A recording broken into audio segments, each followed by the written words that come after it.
Boa tarde a todos, bem-vindos ao nosso 39º programa, o primeiro do canal 7 da NET.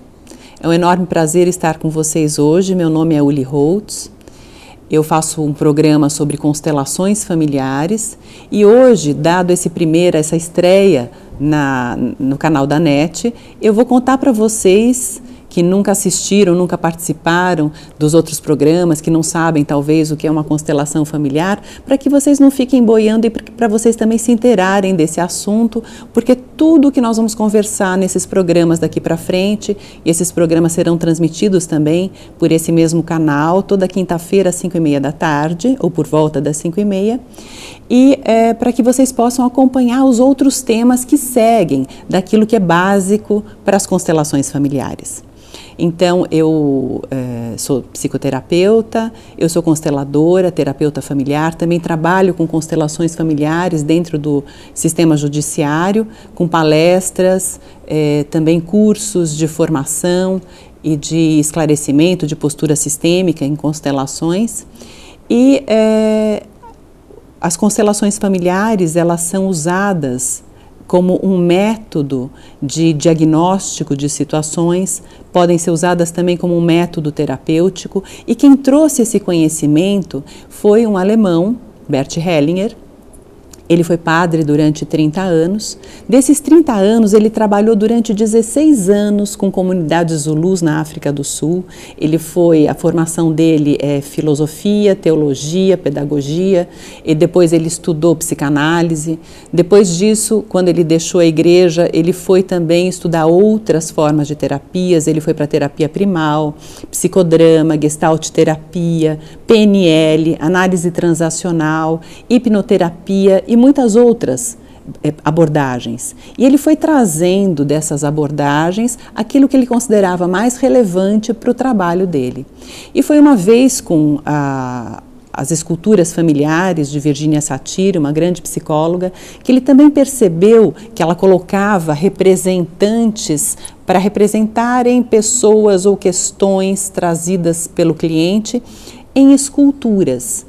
E quando ele era colocado nessas esculturas para representar alguém do sistema familiar ou da questão trazida por aquele cliente, ele percebeu que ele tinha uma tendência de fazer um movimento, ele tinha uma vontade, algo impulsionava ele para um movimento que não era permitido dada aquela prática. Mas quando ele voltou para o consultório dele, quando ele voltou para os grupos que ele facilitava, ele ofereceu essa possibilidade para que as pessoas que sentissem o impulso de um movimento, que elas pudessem fazer esse movimento. E ele começou a perceber que acontecia algo. Então, e o Bert Hellinger, ele sempre trabalhou no grupo. Eu facilito constelação no grupo e também individual, usando os bonequinhos Playmobil que estão aqui agora. Então, o que acontece numa constelação?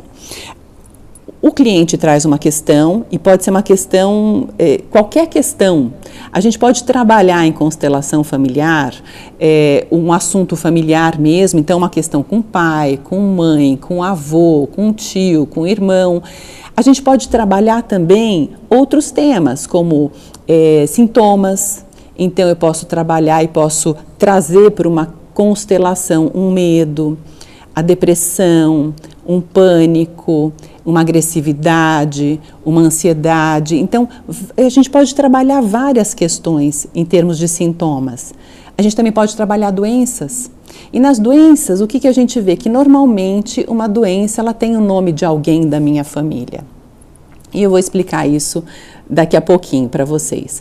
Outra coisa que a gente pode constelar um inventário, a gente pode também no sistema judiciário, se um juiz, por exemplo, tem uma questão que ele precisa julgar, que ele quer um pouco mais de clareza, talvez, para aquele caso, para entender do que se trata, ele também pode colocar ou pedir que alguém coloque numa constelação a própria situação e enxergar esses movimentos que estão por trás daquelas dinâmicas.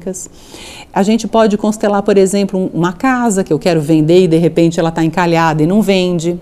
Eu posso constelar por que eu não tenho sucesso financeiro. Eu posso constelar qualquer coisa. E como é que funciona uma constelação? Então, uma constelação em grupo, que é como o Bert Hellinger sempre fez e continua fazendo, ele está vivo, ele tem 92 anos hoje, e ele sempre fez essas constelações no grupo. E no grupo aparecem pessoas que nunca viram constelação, que não sabem do que se trata, e tem também outras pessoas que são às vezes terapeutas ou psicólogos ou pessoas que já acompanham esse trabalho, porque o que a gente percebe? Que as nossas questões, elas são muito iguaizinhas às nossas questões humanas. Um tem uma questão no amarelo, outro tem uma questão no azul, outro tem uma questão no vermelho e o resto é mistura de cor, ou é nuance da mesma cor, né? Ou seja, a gente cozinha com água, todo mundo cozinha com água. E as questões dos outros sempre têm a ver também com as nossas próprias questões. Então, muitas pessoas vêm para esses workshops de constelação também no sentido de se auxiliarem nas caronas oferecidas por esse trabalho. Então, o cliente traz uma questão, mas ele pode, por exemplo, escolher você ou escolher uma outra pessoa para representar justamente um tema que é o meu tema.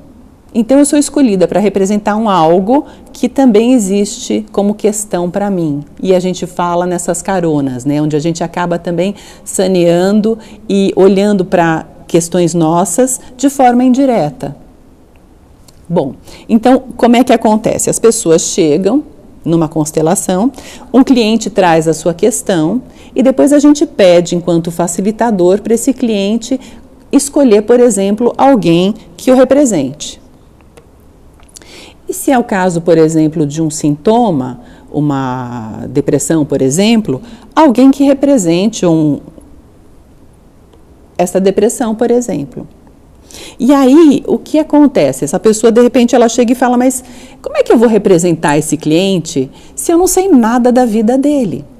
E aí entra aquilo que a gente chama, por isso que a gente chama a constelação familiar, de uma terapia ou um método, porque a gente pode usar como método, apesar de ser muito mais do que isso, mas como um método fenomenológico e sistêmico. Fenomenológico por quê? Porque aqui começa a acontecer algo que hoje a ciência explica. Hoje a física quântica nos mostra o que existe por trás desse movimento. Mas quando Bert Hellinger começou com esse trabalho, que foi em finais dos anos 70, começo dos anos 80, ele não sabia do que se tratava. A internet tinha acabado de começar. Hoje é muito fácil a gente dizer esse conhecimento está na nuvem, essa informação está na nuvem e a gente acessa isso através do nosso corpo. Então, na verdade, é como se a gente fosse um radinho de pilha e que, de repente, nessa hora eu sintonizo com o cliente. E o que eu sinto no meu corpo? Coisas que não são minhas. Então, de repente, eu posso sentir ter uma sensação de repente, olhar para essa depressão e me vem um sentimento de raiva. E aí, o facilitador vai justamente entender do que se trata aqui. E de repente, esse representante diz, eu estou com muita raiva. E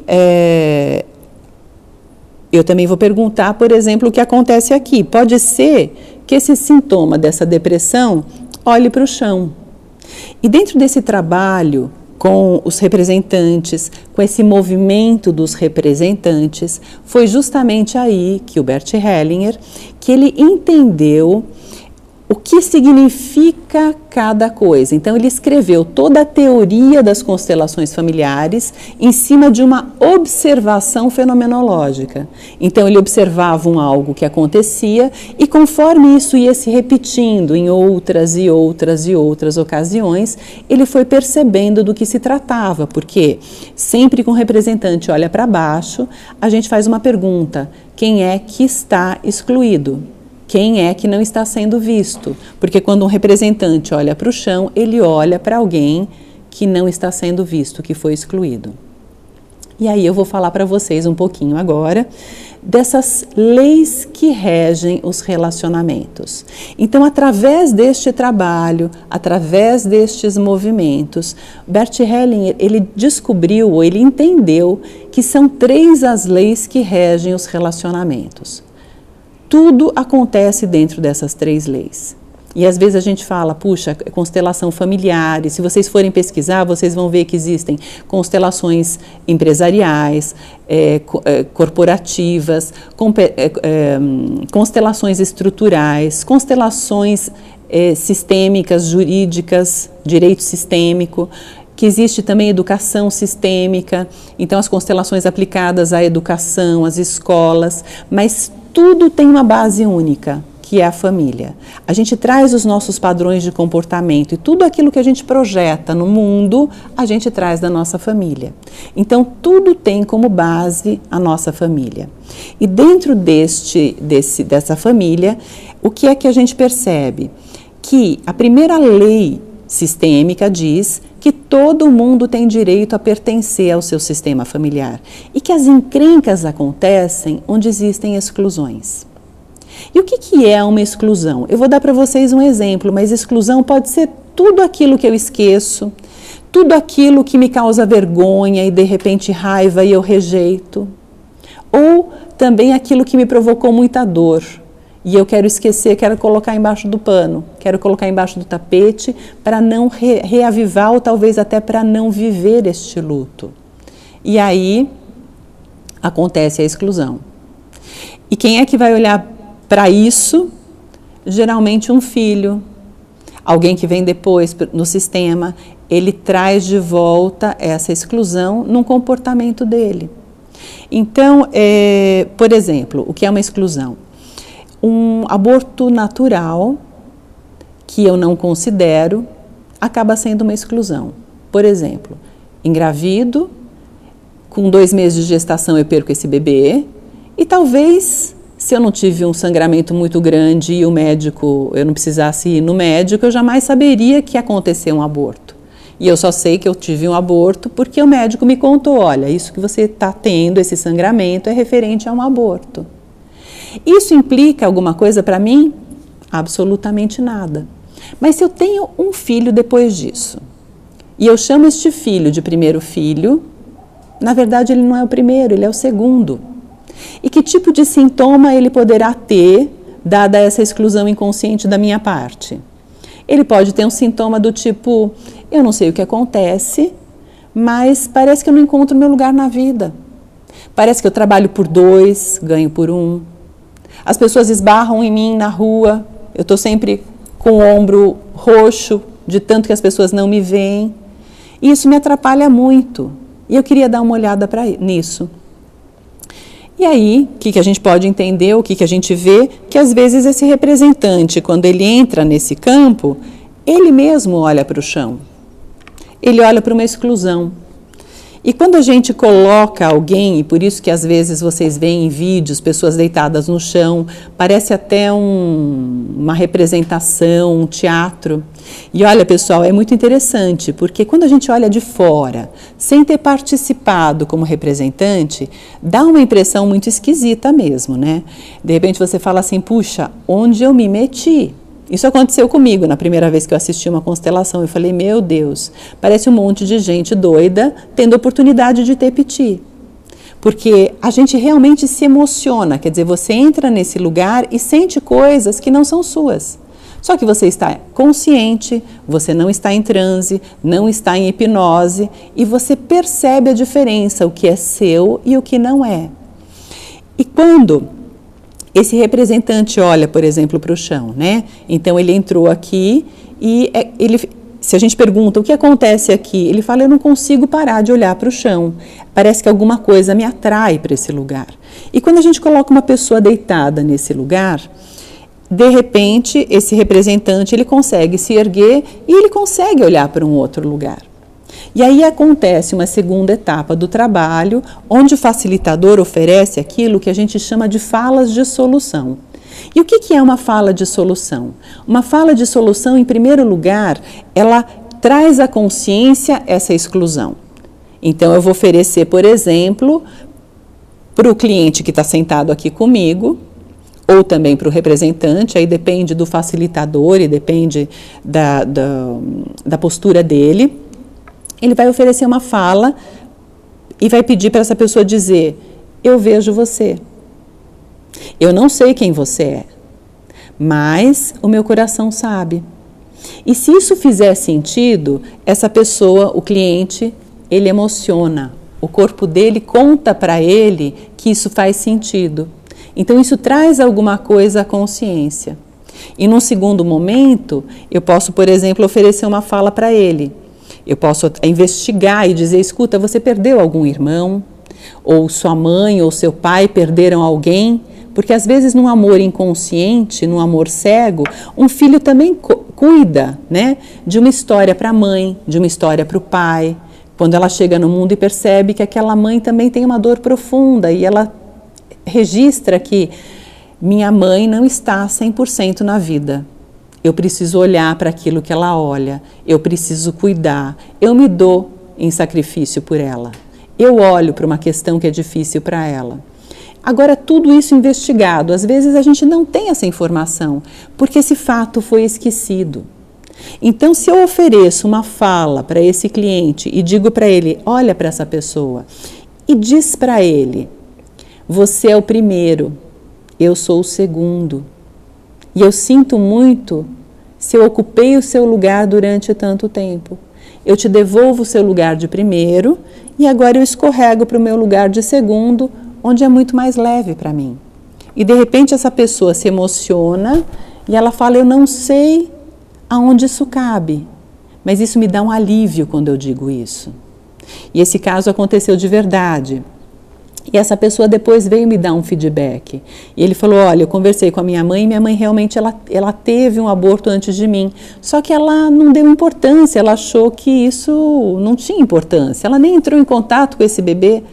Ela descobriu que ela estava grávida no dia que ela perdeu essa criança. Então, a gente perceber como às vezes coisas muito simples encrencam a vida da gente. E depois ele me deu um feedback também, ele falou, olha, Uli, não mudou nada na minha vida, eu continuo ganhando a mesma quantia em dinheiro, mas agora ela dá para mim, eu consigo me sustentar, me manter de uma forma satisfatória com o que eu ganho. Antes parecia que tudo escorria pelos dedos. E eu também me sinto agora no meu lugar, eu não tenho mais essa sensação de que eu estou no lugar errado. E as pessoas também pararam de esbarrar em mim, parece que elas agora me veem, elas me enxergam. Então isso diz referência à lei do pertencimento. Nós temos também a lei da hierarquia, que diz que quem chegou antes no sistema familiar tem precedência sobre quem chegou depois.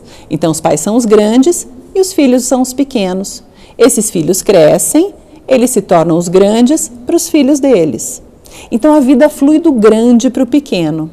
E que tipo de encrenca pode acontecer aqui? Pode acontecer de um filho, aquilo que que eu falei para vocês agora, né? Dele encontrar esses pais carentes. E ele faz uma leitura, puxa, eu cheguei depois. Eu recebi a vida destes pais, então eu cuido deles. Eu vou dar um jeito de crescer bem rápido, me bastar, e aqui eu cuido deles. Eu dou para eles o que eles não receberam, talvez, dos pais deles. E aí o que o Bert Hellinger fala? Que numa fantasia infantil de salvar pai e mãe, essa criança escorrega para um lugar de grande. Só que deste lugar, ele se desliga do fluxo de vida, porque a vida flui do grande para o pequeno. E quando ela encontra um pequeno que está grande demais, ela não faz curva para cima. E esse pequeno fica vazio. E que tipo de sintoma esse pequeno pode ter? Depressão, pânico, um vazio existencial que eu tenho que eu não sei de onde vem, uma tristeza existencial, encrenca na hierarquia. Pode acontecer também uma outra coisa, que um filho encontra, por exemplo, os pais muito violentos ou os pais muito ausentes. E aí ele faz uma leitura, estes pais não são certos para mim, eu quero outros pais. Então eu preciso crescer muito rápido, me bastar e vou receber a vida direto de algo maior, de Deus, por exemplo. E aí este filho também cresce para um lugar arrogante, numa arrogância infantil. Porque por mais difícil que tenha sido esse relacionamento, estes pais deram o essencial, a vida. Ninguém poderia ter me dado mais do que os meus pais. Isso não quer dizer que eu precise amar os meus pais se eles são, por exemplo, psicopatas e judiaram de mim e foi muito difícil. Eu não preciso amá-los. E talvez eles não tenham nem condição de me amar. Então é para além disso. Eu posso dizer sim à vida que me veio através deles e depois eu posso construir a partir disso a minha própria vida. Quer dizer, eu vou para a minha vida a partir do que eu recebi. Então, eu agradeço pela vida, porque se não fossem exatamente estes pais, neste encontro, não seria eu aqui. Então, a gente precisa entender o que aconteceu aqui, para a gente poder favorecer que este pequeno que está grande demais, murche de volta para o seu lugar, e desse lugar acontece uma coisa mágica. Porque daqui, do lugar certo, a vida me preenche automaticamente, como a lei da gravidade. Então a gente entendeu o que aconteceu aqui. E a última lei, que é a lei do equilíbrio, que a gente chama de equilíbrio entre dar e receber, mas também num outro momento é o equilíbrio entre o dar e o tomar. Então como é que funciona isso? Dentro desse relacionamento pais e filhos, os pais dão e os filhos recebem a vida. E a recíproca não é verdadeira, quer dizer, essa via é uma via de mão única. Eu só posso retribuir aos meus pais quando eu passo vida adiante nos meus filhos. Então eu honro o que eu recebi dos meus pais nos meus filhos. Ah, mas e se eu não tenho filhos? Como é que isso funciona? Então eu não vou passar a vida adiante nunca? Não, absolutamente. Quando a gente faz algo de bom pelo próximo, sem uma segunda intenção de fazer porque eu preciso preencher o meu vazio, porque eu preciso me sentir boa. Não, mas eu faço pelo outro com a única intenção de fazer pelo outro, eu estou passando adiante também essa mesma qualidade energética de vida que eu também recebi. Então, dentro do relacionamento, por exemplo, de iguais, de casais, quando eu me encontro com um par, eu estou aqui numa relação de iguais. Se eu quero uma relação de vínculo, então qual é a boa relação de vínculo? Eu recebi algo, eu fico tão contente que eu retribuo esse algo e um pouquinho a mais. O outro fica tão feliz que ele também me dá um pouquinho a mais, eu dou um pouquinho a mais e a gente entra numa relação de vínculo, uma troca no positivo. E quando acontece que eu atendo casais, então o que eu mais vejo enquanto encrenca são justamente as traições. Então, por exemplo, numa traição alguém se deu o direito a algo. E este aqui, ele se sente muito inocente, porque ele não fez nada de errado, por assim dizer, dentro da visão dele. E este aqui é o desgraçado que o traiu. Então, nessa diferença de potencial, a gente não se encontra mais. E qual seria aqui uma solução sistêmica? Eu me vingo um pouco menos. Porque se eu fizer algo, se eu me der o direito a algo na mesma medida ou um pouco mais, nós vamos começar a trocar no negativo.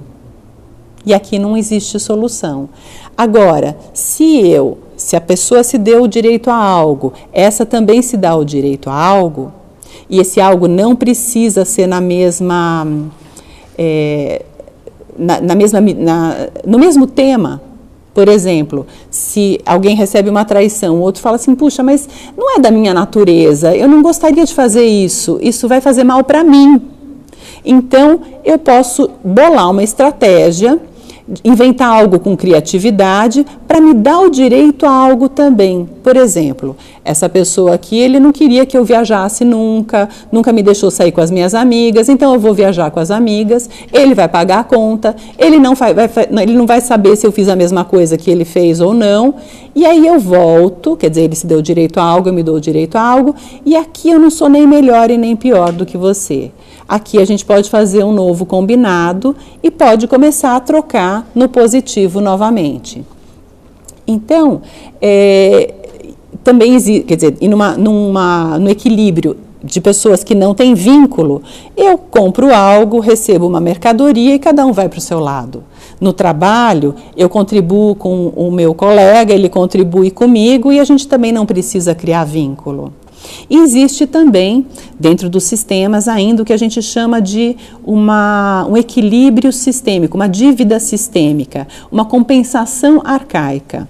E que isso a gente às vezes vê, por exemplo, quando pessoas têm falências e não sabem por que isso acontece de tempos em tempos. Por que eu perco tudo? Por que alguém na minha família perde tanto?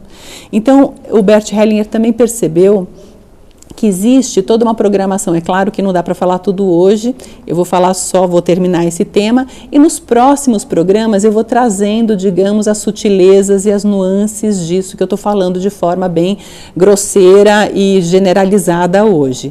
Mas então, em relação a essa dívida sistêmica, o que a gente imagina, né? Por exemplo, se eu tenho no meu sistema familiar, ali atrás, pessoas que prejudicaram outras famílias, pessoas de outros sistemas.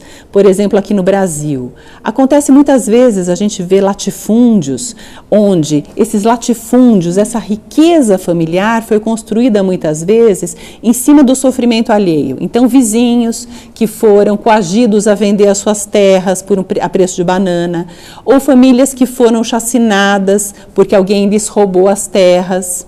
Muitas vezes a gente não sabe dessas nossas histórias ancestrais, mas de alguma forma a gente também se beneficiou através dessas heranças de uma determinada situação financeira, uma situação social, que custou algo a pessoas do outro sistema.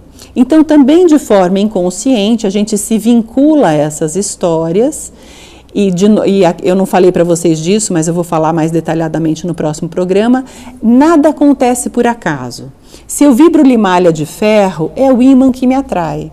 Então, qual é a encrenca familiar a qual eu vou me ligar? Aquela onde eu tenho afinidade. Então, alguém que chega depois no sistema familiar, às vezes se vincula com essa dor e com essa dívida do meu sistema familiar, porque ele se beneficiou da perda de outros, e aí pode ser que eu simplesmente decida inconscientemente que eu vou pagar isso, que eu vou equilibrar essa balança um pouco.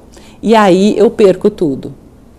E assim, as nossas histórias vão se repetindo ao longo de milênios. Bom, pessoal, já terminou meu tempo, eu agradeço muito por vocês terem participado. Se vocês tiverem também sugestões, perguntas, por favor mandem. O meu Facebook é Uli Holtz, Constelações Familiares. Meu telefone, o WhatsApp é o 15 DDD 15 e o telefone é 991 11 5467. Muito obrigada e uma boa semana para vocês. Até a semana que vem.